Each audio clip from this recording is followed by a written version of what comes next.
Podemos sentar. Muito bom dia, Marcos. Muito bom dia, Ju. Muito bom dia, Ana. Muito bom ter vocês. Bom dia. Bom dia. Bom dia, Paulo. Tudo bem, Ju? Tudo bem, e você? Tudo bem, Ana? Tudo bem. Nós estamos na reta final da nossa série. É só isso mesmo, Decepcionados com o Paraíso. E temos mais 2 mensagens, essa e a próxima. E a gente tem, essa foi uma série que mexeu muito nas nossas estruturas, né? A gente foi confrontado com muitas coisas e como a gente às vezes fica decepcionado com a própria palavra, às vezes nós ficamos decepcionados nessa jornada dessa série com os personagens bíblicos, decepcionados às vezes com o Deus que a gente criou, mas principalmente o nosso desafio é para a gente ficar decepcionados com nós mesmos e reelaborarmos nossa jornada no reino. E hoje a gente vai falar de um personagem que a gente conhece quando é criança. Mas raras vezes eu vi a gente voltar nele como adultos. E todas as histórias bíblicas, elas têm camadas. Que quando a gente é criança é para a gente entender até um certo ponto, mas a palavra de Deus é tão poderosa que ela é escrita que quando você visita já com uma cabeça formada, ela vem trazer uma nova visão, que é Jonas, né? Todo mundo já ouviu essa história de Jonas, né?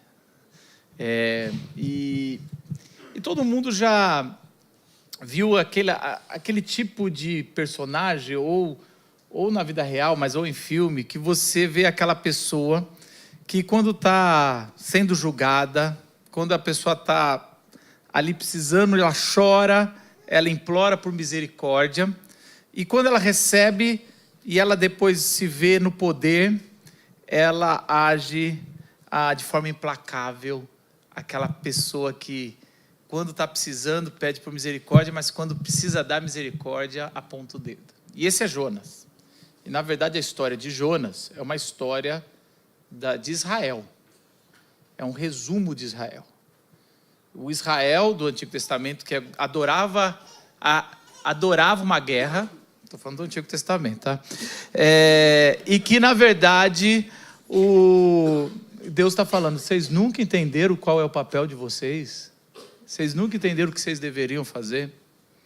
Mas antes de a gente entrar no personagem, que é muito bom, queria perguntar para a Ana e para a Ju, porque esse espírito de misericórdia para a gente e o juízo para os outros vem desde criança. Eu me lembro que meu pai tinha uma estratégia, que eu acho que muitos pais de vocês tiveram, quando, nas raras vezes que tinha algum refrigerante lá em casa, e na época era assim, não era nem fim de semana, era meio que assim, quase no aniversário, uma data, tinha um refrigerante lá em casa.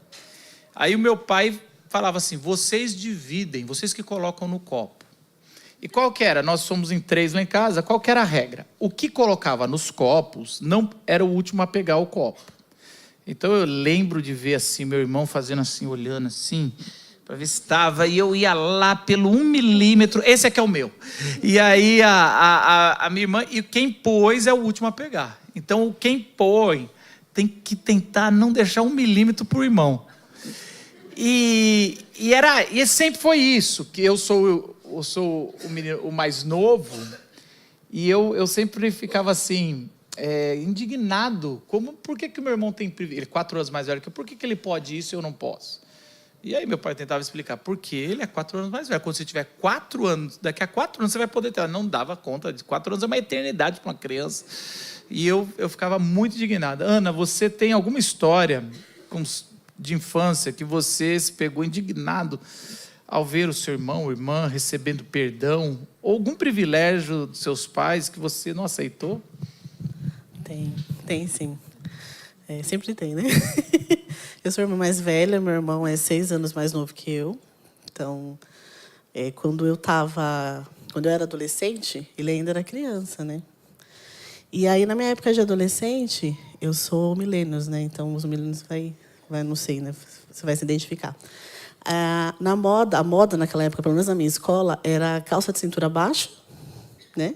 E calça, não é flare, calça bailarina, né? E aí ficava bonito no look um determinado estilo, um determinado tênis de marca. Só que esse tênis era muito caro para a gente na época. Era R$ 250, assim, era muito caro. Eu era louca pelo aquele tênis. E tinha várias cores. Então, tinha azul marinho, verde água, rosa e tal. E eu queria um rosa. Eu era louca por aquele rosa. E aí, um dia eu falei para minha mãe, falei assim, mãe, eu quero esse tênis, tal, né? Ela, tá, vamos lá no shopping, vamos ver. E foi com meu pai, a gente foi lá no shopping. Aí eu falei, imagina, R$ 250 um tênis, você tá doida? Não, muito caro, muito caro. Não. Não, vamos comprar um que é R$ 100, 150 mesmo, tá bom. O look não ia ficar completo do jeito que eu queria, mas ok, né? Tá bom. Aí o tempo passou, eu já estava trabalhando, tal, já adulta, e meu irmão chegou a época dele ser adolescente, né? E na época dele também tinha uma moda de um tênis, determinado tênis. Só que o tênis que ele queria, de marca também, era o dobro do valor. Era R$ 500. Tipo, era muito caro. Aí um dia eu cheguei do serviço e a caixa do tênis estava em cima da mesa. Aí eu, mãe, o que é essa caixa aqui? É o tênis do seu irmão. E eu sabia que naquele dia eles tinham ido no shopping. Aí eu falei, você comprou esse tênis para ele? Anos depois você guardou no Claro, coração. eu lembro disso até hoje. Que bacana. Aí, Ela já trabalhava, já estava com outros tênis. aí ele falou, não, mas é porque ele queria. Eu falei, mas e aquele lá que eu queria? Você não comprou para mim? E aí foi um motivo de discussão, assim. Então eu levo isso comigo até hoje, assim.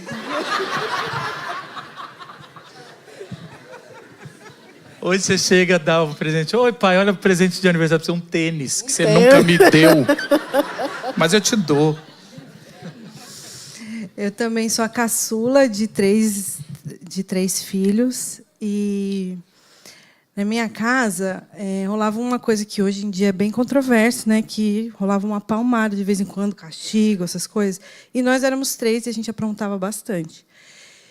E a minha mãe, chegava uma hora que dava na tampa dela, é agora, vou pegar vocês. Só que eram 3 crianças, né? Cada um ia para um lado e ela pegava minha irmã e eu, que éramos as mais novas. E o meu irmão saía fora, né? Tinha 2 mãos, catava a gente e se acertava lá com a gente. E o meu irmão sumia. E a gente, não, mas o André. A gente chorando ainda de ter apanhado, de ter sido castigo. O André, mãe. Não, calma, ele vai sair. Ele se escondia. Então, até ela terminar o assunto com a gente, meu irmão já tinha... A raiva já tinha passado. Não, meu irmão já tinha arrumado um passaporte falso, feito uma harmonização facial e estava morando em outro país já, sabe? E ele ficava muito tempo desaparecido. Até hoje ele não apareceu. Então, essa surra, até hoje eu estou aguardando ele tomar. Mas isso acontecia com muita frequência. E é isso. Até ele aparecer, a gente já tinha feito outras coisas. Então, a vida tinha seguido. E eu ficava muito irritada com isso. Porque, né, eu era a vítima mais fácil. Eu era menorzinha, era a primeira a ser pega ali, a ser laçada. Isso aconteceu muitas vezes e me chateava. Você tá falando isso, eu também tinha isso. Porque eu era o único que apanhava, porque eu era o único que merecia lá em casa. Então, assim, eu tenho um irmão mais velho que é perfeitinho. Então, às vezes eu ficava assim... Eu ficava bravo com meus pais por que eu apanhava. Eu ficava bravo por que eles não apanhavam, né? E aí eu falava assim, mas ele não fez nada. Eu falei, mas devia apanhar também, só pra eu ver que é igual isso aqui. Só para mostrar que vocês amam a gente igual, até né? Até hoje, eu também tenho esses problemas. Até hoje, assim, a gente vai tentando na terapia ajudar. E esse é o problema de Jonas. Esse é um problema que Jonas é um cara incoerente. E a gente vai ver um pouco disso. Para quem não conhece a história, Jonas, ele tem 4 capítulos. Então, talvez se você não conhece profundo, ou você nunca revisitou como adulto, faz desse livro o seu devocional essa semana, que eu acho que vai ser um bom espelho para a religiosidade da tua vida e da minha. Porque Jonas começa no primeiro capítulo mostrando que ele é um profeta, filho de profeta, e ele ali é chamado por Deus. Olha que bacana, que privilégio. Jonas, você vai ter uma tarefa agora. Você vai para Nínive. Deixa eu te falar quem que é Nínive. Nínive é a capital da Síria, que é a nação mais poderosa. É como se ele tivesse que ir para os Estados Unidos ou para algum país árabe, ou para a China. Era como se fosse uma China, assim, um país grande. E você vai nessa capital e você vai falar que o pecado deles chegou até mim e eu vou destruí-los. Então, por um lado, para Israel que estava sendo ameaçado, porque Israel é aquela tripinha que está no caminho das grandes nações, né? Embaixo está o Egito, em cima está a Babilônia, em cima está a Síria. E, na verdade, essas nações nunca quiseram invadir Israel. A gente lê a Bíblia e fala, Israel é esse... Não, na verdade, eles só passam por cima porque eles querem o outro povo grande. Então, Israel está no caminho errado.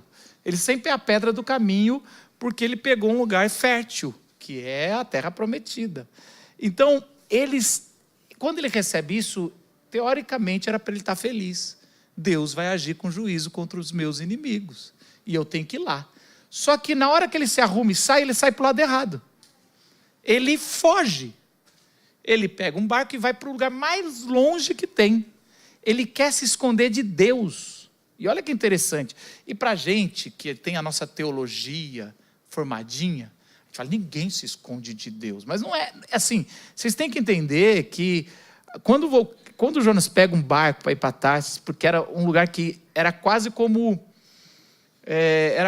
um mito esse lugar onde ele vai. Será que existe mesmo, tão longe que era? E ele vai como se fosse, eu vou esconder no lugar mais que Deus não vai me encontrar. E Deus encontra ele no caminho.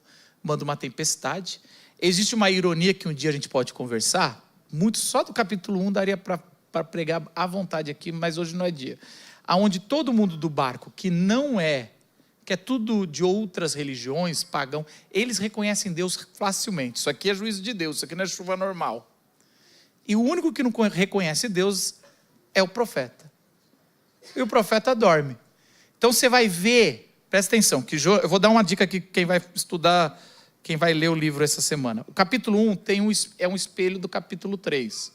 Então, no capítulo 1, um povo pagão reconhece a Deus e o profeta não. No capítulo 3, Nínive reconhece Deus e o profeta não.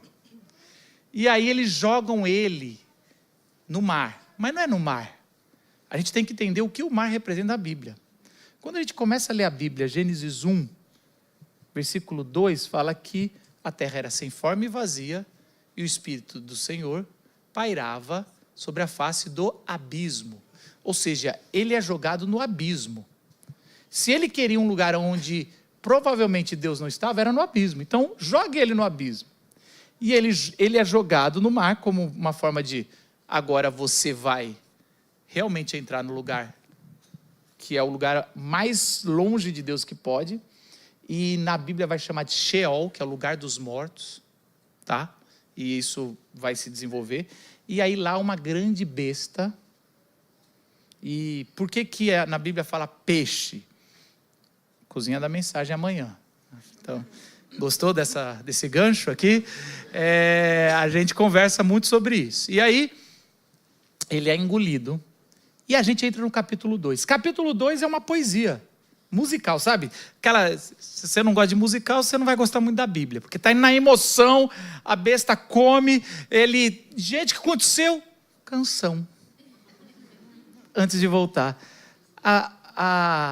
O capítulo 2 é um espelho do capítulo 4. Começa com uma canção do profeta. E o capítulo 4 é uma canção do profeta. A gente vai falar do capítulo 4 depois. E eu queria que a gente lesse, porque é muito bonito. E ela está no centro ali do texto. E a gente passa, porque a gente não gosta muito de poesia. E a gente fala, não, quero saber a história que é boa. Eu quero saber o que aconteceu. Mas a poesia... Na Bíblia, quando você vê uma oração, uma poesia, uma canção, ali é uma forma condensada da história, o que está acontecendo ali. É uma parada para você pensar o que está acontecendo. Pode ler, Ju, para a gente? Sim, Jonas capítulo 2. Então, de dentro do peixe, Jonas orou ao Senhor, seu Deus, e disse: Em minha angústia, clamei ao Senhor, e ele me respondeu. Gritei da terra dos mortos, e tu me ouviste. Nas profundezas do oceano me lançaste, e afundei até o coração do mar. As águas me envolveram, fui encoberto por tuas tempestuosas ondas. Então eu disse: tu me expulsaste de tua presença, e, no entanto, olharei de novo para o teu santo templo. Afundei debaixo das ondas, e as águas se fecharam sobre mim. Algas marinhas se enrolaram em minha cabeça. Afundei até os alicerces dos montes. Fiquei preso na terra, cujas portas se fecharam para sempre. Mas tu, ó Senhor meu Deus, me resgataste da morte. Quando minha vida se esvaía, me lembrei do Senhor, e minha oração subiu a ti em teu santo templo. Os que adoram falsos deuses dão as costas para as misericórdias de Deus. Eu, porém, oferecerei sacrifícios a ti com cânticos de gratidão e cumprirei todos os meus votos, pois somente do Senhor vem o livramento. Então o Senhor ordenou que o peixe vomitasse Jonas na praia. Que Deus ilumine a sua palavra essa manhã. Se você reparar nessa poesia, ele vai nos fundamentos da terra, né? Ele vai aonde as portas se trancam. Ele chega no Sheol. Claramente o começo da poesia está dizendo: eu estou no lugar mais longe da vida, da graça de Deus que pode estar. Eu estou preso, eu realmente fui aonde vai os mortos, acabou para mim. Claramente a Bíblia está narrando que Jonas morreu, tá? É uma versão poética, mas assim... E se você pensar no absurdo que é a história de Jonas, eu sei que a gente acredita, mas se você pensar no absurdo, realmente ele morreu. Não tem como... Ele vai para a morte e a oração dele é de morte.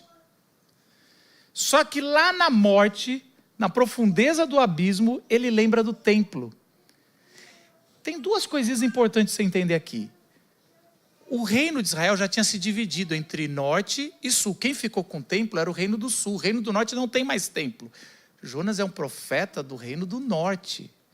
E ele lembra do templo no sul. Esse texto, é lógico que ele é depois do exílio. Ele é um texto que está dizendo sobre a unificação de novo das tribos. Como um povo só. Essa oração é uma oração de unificação de um povo escolhido. Eu lembro do seu tempo, eu ainda quero lembrar de uma época, não é só lembrar de quando era vivo, é lembrar de uma época que o povo seguia as alianças e a gente estava na tua presença. E ele vai trazendo a esperança, trazendo a memória de uma esperança, de uma promessa, de um paraíso que se perdeu, que era o que eu vivia já não era mais o paraíso. Eu quero de volta o paraíso que foi prometido desde o começo. E a poesia vai em torno sobre essa esperança de ver de novo Deus, de estar de novo na presença de Deus. E isso traz a força para ele acreditar que em 3 dias ele poderia estar de volta, né? E é interessante que a Bíblia, Jesus vai citar a história de Jonas. Jesus não cita muitas histórias, mas Jesus cita a história de Jonas. E a história de Jonas é uma história que... deixa eu falar um pouco do episódio que acontece ali. Em Mateus 12, os religiosos chegam em Jesus e falam assim: Jesus, como é que eu sei que você é o escolhido, é o Messias? Prova pra gente, faz um sinal aí. Não sei se era... O que eles pediram? Faz um milagre. Quantas vezes a gente também faz a mesma coisa, né? Senhor, se o Senhor existe, se você quer que eu case com ela, se você quer que eu aceite esse trabalho, faz um sinal. Senhor, se você quer que eu frequente essa igreja, que o culto hoje seja... gente, desculpa, Deus não falou nada para mim hoje. Se você quer que eu não sei o quê, a gente começa a querer sinal. E eles pediram, os religiosos em Jesus, pediram um sinal, e aí Jesus fala: nenhum sinal lhe será dado, apenas o de Jonas. E a gente fica assim: que Jonas? E aí Jesus fala que ficou 3 dias no Sheol, dentro do peixe, e que depois voltou. E ali o texto está dizendo assim, Jesus está se referindo à sua morte. Então, claramente, para todos os judeus que liam essa história, Jonas foi para a morte e ressuscitou no 3º dia. A história de Jonas é uma das histórias basilares do Antigo Testamento que traz a esperança da ressurreição. Existe uma coisa que a gente não pega na tradução, que é a palavra peixe, que é daga. A palavra peixe,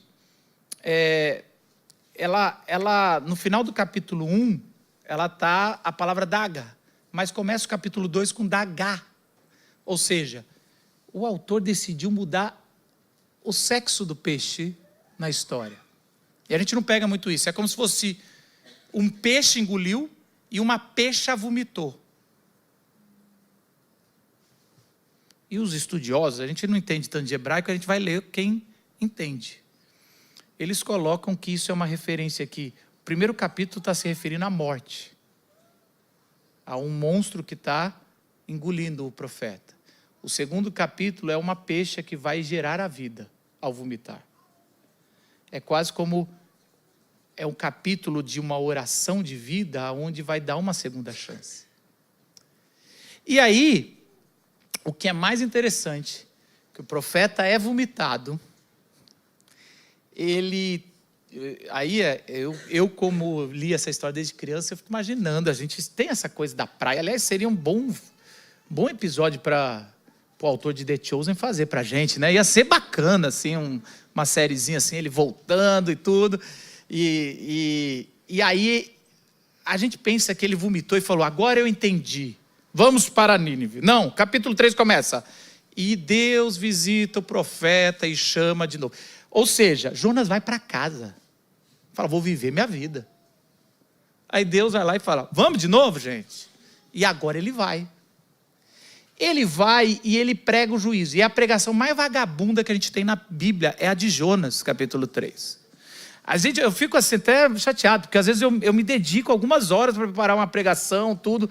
Jonas, ele faz o seguinte, eu não lembro agora, mas assim, Deus vai vir com o juízo, acabou para vocês, hein? Vai andando na cidade, gritando e assim. Porque Jonas não quer que tenha perigo de acontecer alguma coisa de mudar ali. Então ele vai rápido, pregação rápida, sem ilustração, sem pastor chorando no final, não tem nada, é assim, quiser quer, é isso aqui. E ele vai, passa, e do nada começa, um se arrepender, outro, chega no rei, ele passa, isso aqui, os animais, todo mundo começa a se arrepender, saco de cinza, isso é uma tradição do povo judeu quando queria voltar, e eles começam a pedir arrependimento e se arrepende, e aí Deus no final, eles se arrependem e ficam perguntando, Senhor, será que o seu Deus vai voltar atrás e não vai destruir? Pensa assim, gente, o Fontana tem uma frase que eu gosto muito, que é mais fácil acreditar que um peixe engoliu um homem por 3 dias e vomitou vivo, do que acreditar que Nínive se converteu com essa mensagem. E a gente fica discutindo o peixe, sendo que a mensagem... Cara, isso aqui é uma nação... Nínive, eu não vou entrar aqui em detalhes, mas Nínive é considerada uma das... Não estou falando entre a Bíblia, estou falando entre os estudiosos, quem é historiador, entre uma das nações mais terríveis da face da terra. Eles tinham métodos de trazer medo às outras nações, e o que eles faziam quando eles conquistavam era terrível. Terrível, não é para ler, é pior do que o livro de Juízes que a gente passou. É terrível. Então, é assim, esse povo não é para se converter. Vocês precisam sentir a dor de um judeu lendo isso aqui da época. Esse povo, depois de 50 anos, vai varrer o reino do norte.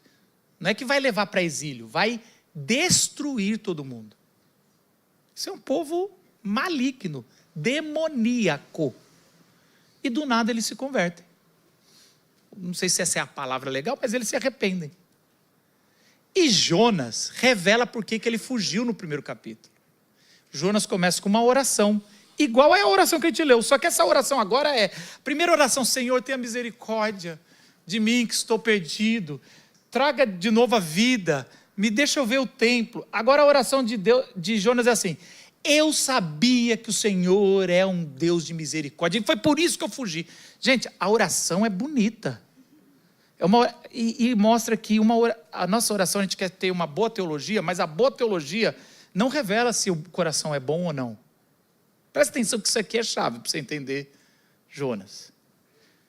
A oração, o que Jonas está xingando Deus com raiva, é perfeito. Eu sabia que você é um Deus de misericórdia, e por isso que eu fugi.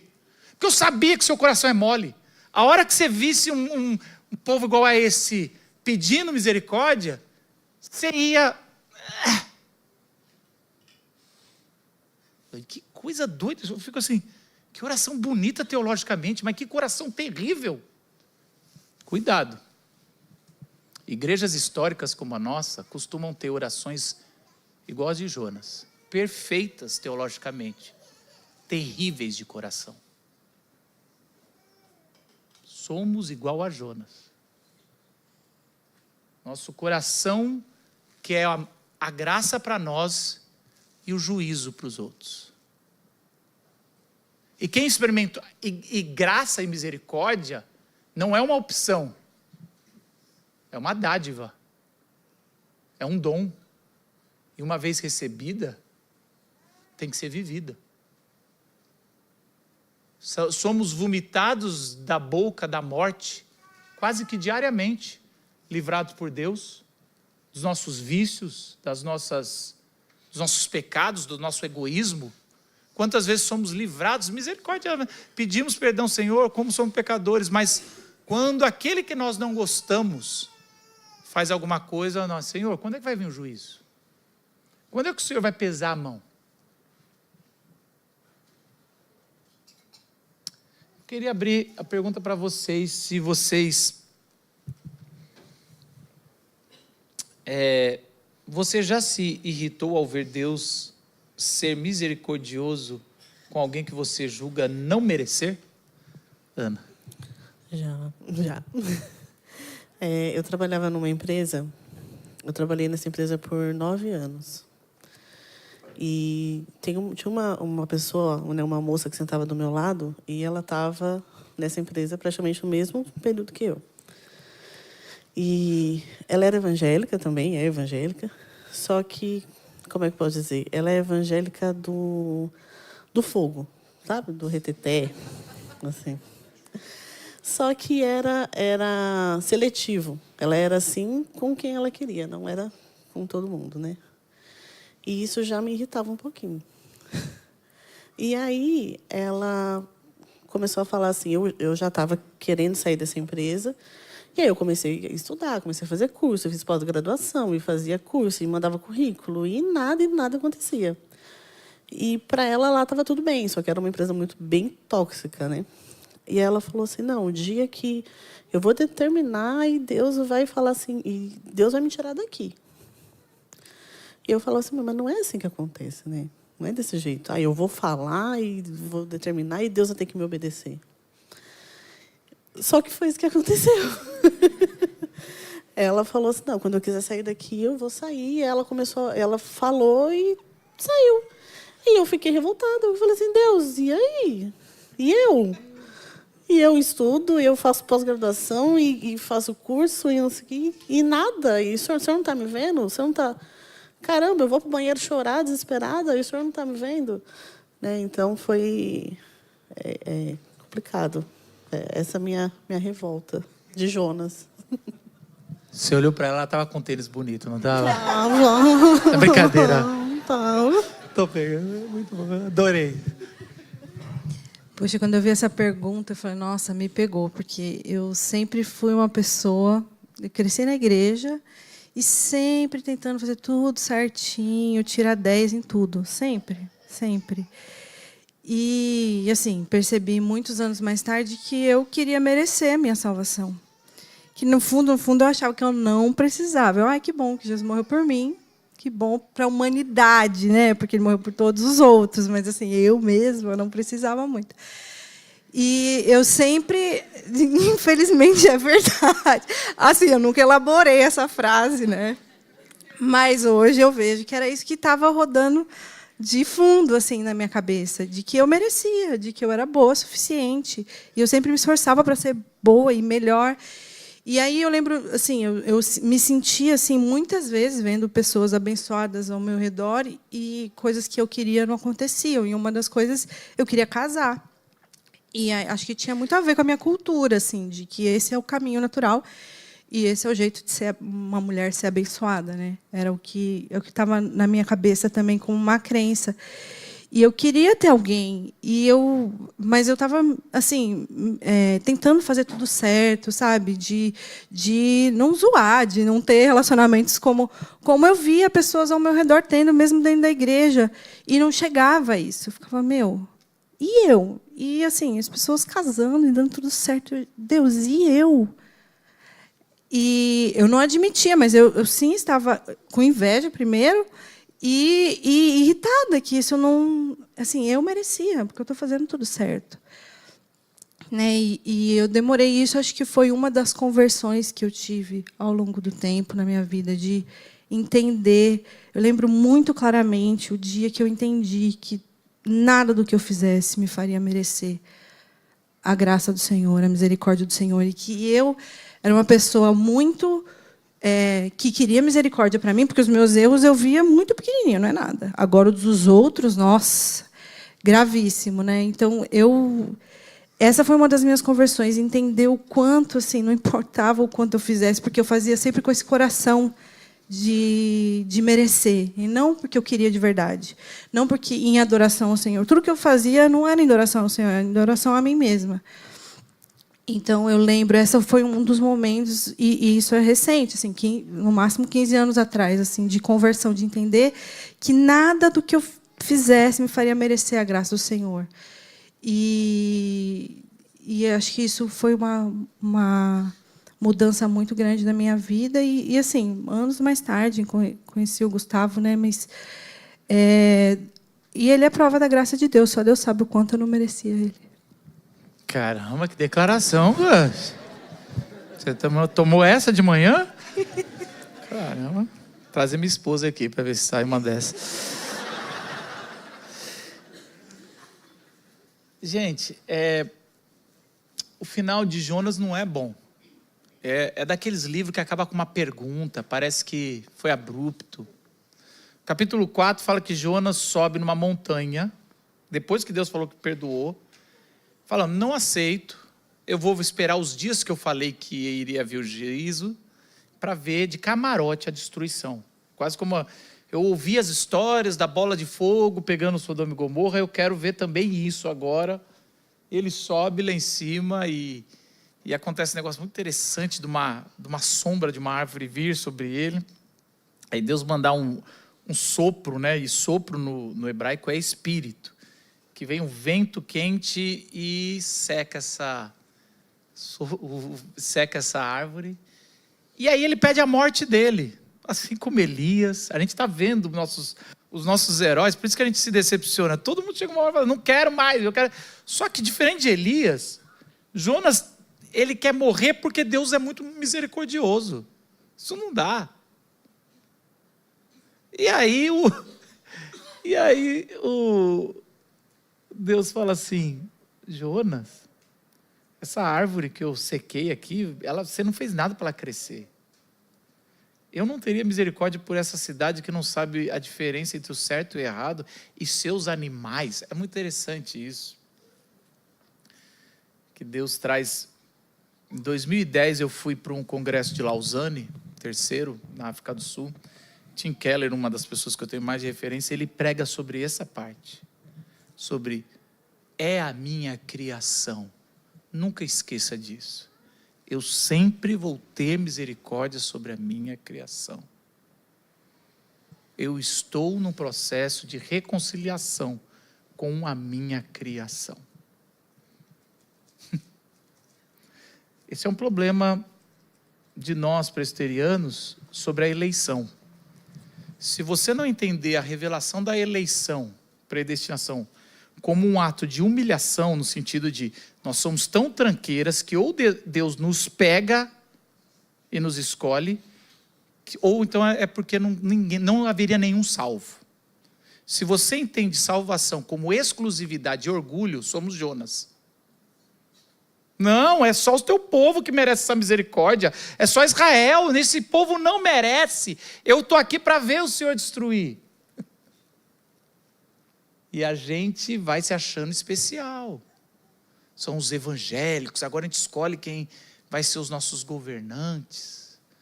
Eu sou filho de... Você sabe com quem você está falando? Com o Filho de Deus. E aí você vai pegando texto fora de contexto, pisa no seu trabalho. Onde pisar a sola do meu pé, eu te darei. Aleluias. Está escrito na tua palavra que se eu bater, o Senhor vai abrir. Então eu estou orando e determino, te coloco contra a parede. É uma teologia onde Deus vira alguém refém da palavra dele, no sentido de, ixi, agora eu falei, eu tenho que fazer. É uma teologia triunfalista que estamos subindo no monte para ver quando Deus vai nos obedecer. E a nossa história pode acabar com uma pergunta, como a de Jonas acabou. Jonas, eu não deveria ter misericórdia da minha criação? E assim, é angustiante chegar no final desse livro, tão bonito. E a gente tem que dar a resposta, porque a Bíblia é assim. A Bíblia é um livro para a gente, para não ler o óbvio. A gente tem que refletir, meditar, e às vezes a maioria das vezes nas histórias, ele não vai concluir. É isso que eu estou dizendo. Ele vai falar, vocês entenderam o Espírito? Discernimento no Espírito? Faça você a sua resposta.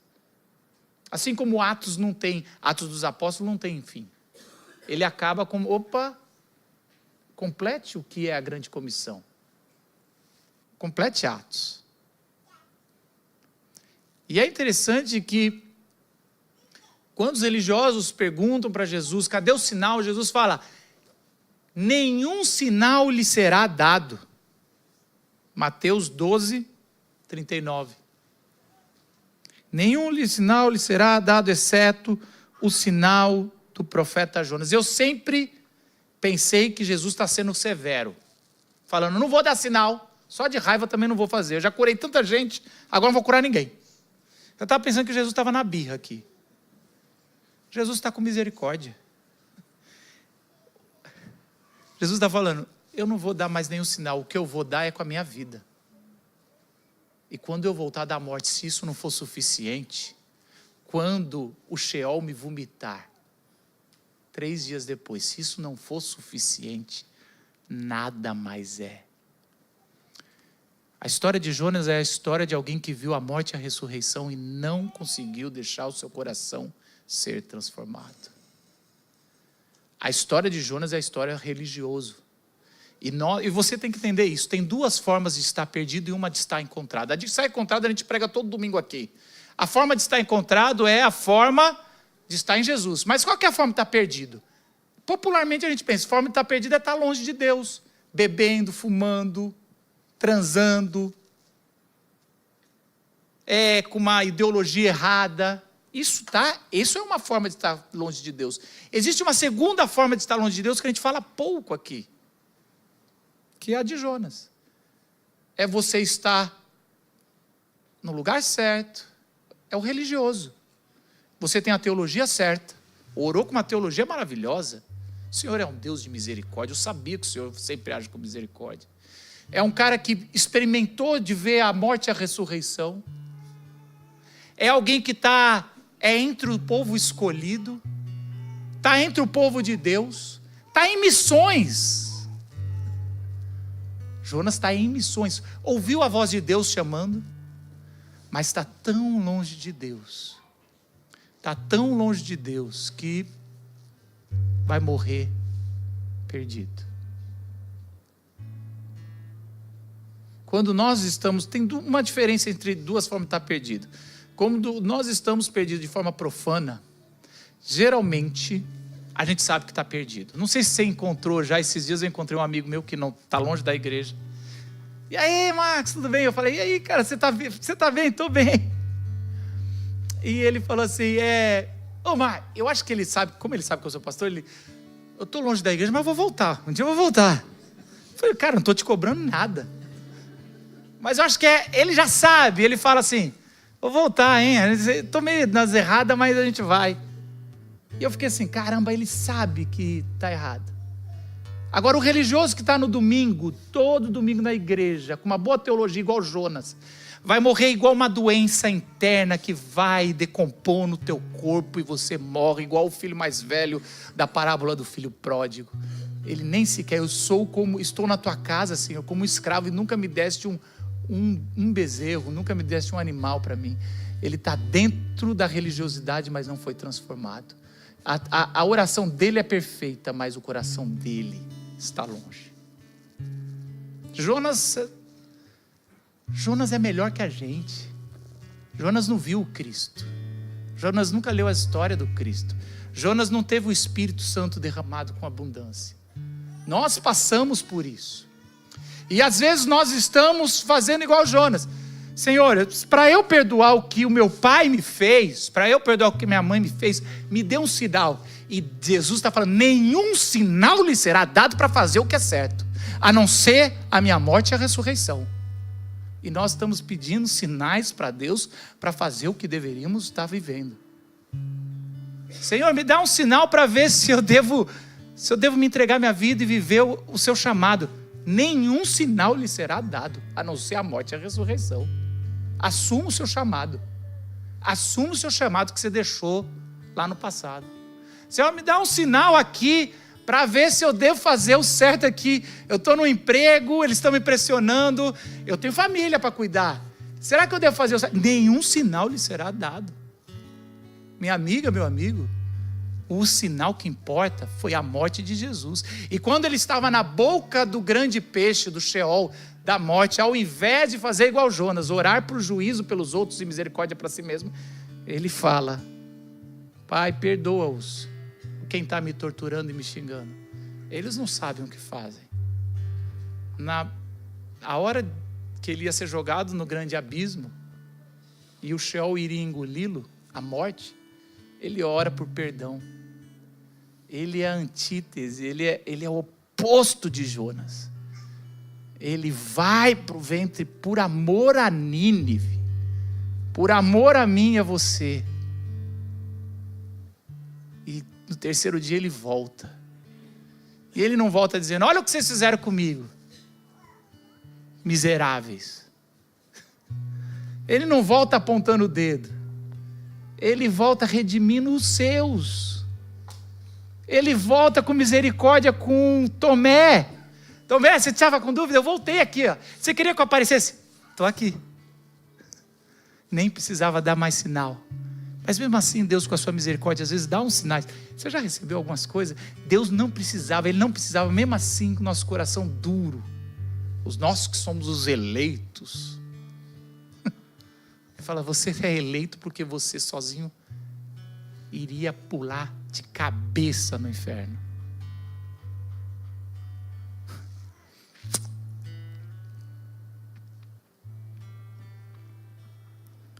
Se Deus te tirou das águas, mesmo com seus pecados, não ouse pedir para que Ele afogue os pecadores. Quem foi salvo, não barra a salvação dos outros. É um sinal do reino. Quem foi salvo, sinaliza o reino de Deus que está chegando. Baixe sua cabeça. Senhor Jesus, que a nossa história não seja igual a de Jonas. Boa teologia.